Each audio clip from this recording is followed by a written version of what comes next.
ეს ტრასა მაინც ცოტა სოფელს დიდი პრობლემა აქვს. ადგილების ამბავზე, საძოვრები გადაგვიხნეს. ჩაყარეს ვენახები. ქარხანა ააშენეს ფერმის ადგილას.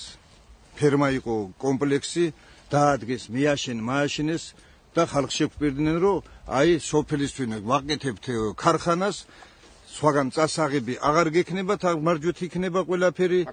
ხო და ამ ესე დაითანხმეს ხალხი, რომ ეშენებინათ ქარხანა. ააშენეს ქარხანა, მაგრამ ფაქტიურად ჩვენ ყურძენს აქ ვერ ვაბარებთ. ჩვენი მთავარი მოთხოვნა ის არის. ვენახები საცა ჩაყარეს საძოვრებზე. რიყეზე საქონელი ვერ გადაგვიდის, რომ ან წყალი დავალებინო და ან იქით მეორე საძოვარი გვაქვს, იმ საძოვარზე მოვახვედროთ საქონელი. ჩასავალი ცავალი. რომ დაგვიბრუნონ ჩვენი ისა საძოვარი. ესე ამბე რომ მერაბიშვილი ფარველობს ამ იმას, ამ ტერიტორიას. და გაფორმებული აქვს კიდე კოროხაშვილზე. აბა ეხლა მე რა უნდა დავამტკიცო, ფაქტიურად სამუთებში და იმაში არავინ არ აჩვენებს მაგას. აქ არის ორი ფირმა.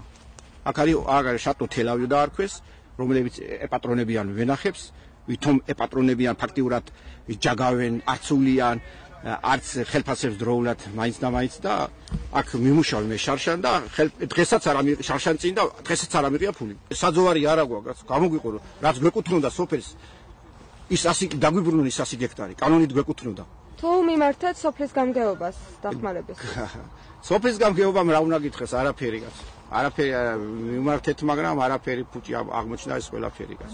აღარ არის შიში, ხალხი გამოვედით, რომ იქნება რაღაცა ამ ახალი მთავრობასთან ერთად იქნება რაღაცა გადაწყდეს, რომ ჩვენ ცოტა რაღაცა სასიკეთოთ მაინც. ხალხის ტერიტორიაზე არაფერი საძოვრები არ ყოფილა და რაც შეეხება ვენახებს, ეგ ვენახები გაშენებული უკვე 15 წელზე მეტია და რა ვიცი, ახლა საძოვრები როგორ უნდა დაუბრუნდეს და რა უნდა დაუბრუნდეს, მაშინ ჯერ ახალი საძოვრები და უნდა დაუბრუნდეს, ახალად გაცემული და ალბათ მერე შეიძლება, მაგრამ მე კერძის საკუთრება არის გაყიდული აუქციონზე.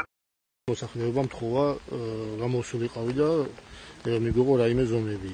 მე მაშინ იყვნენ აგრესიული ამოდენიმე ადამიანი, რომელსაც რაღაცა რომ არ მოსვლედათ, ამასთან დაკავშირებით პოლიციას თხოვე რომ გადმოსულიყვნენ და ნორმალურად მოგვარებულიყო ეს სიტუაცია, ყველაფერი დარეგულირებულიყო და მე გამოსავალს ხედავ ერთი იმას კიდევ დღეს გავიგე რომ ბატონი გივი აპირებს ჩამოთქვა 3 დღეებში, ალბათ სავარაუდოდ ხვალე და მე მივმართავ თხოვნით, რათა ისე სოფლის მოსახლეობამ ისარგებლოს ამ ტერიტორიებით და საძოვრებით და არ მოვიყვანონ სხვები.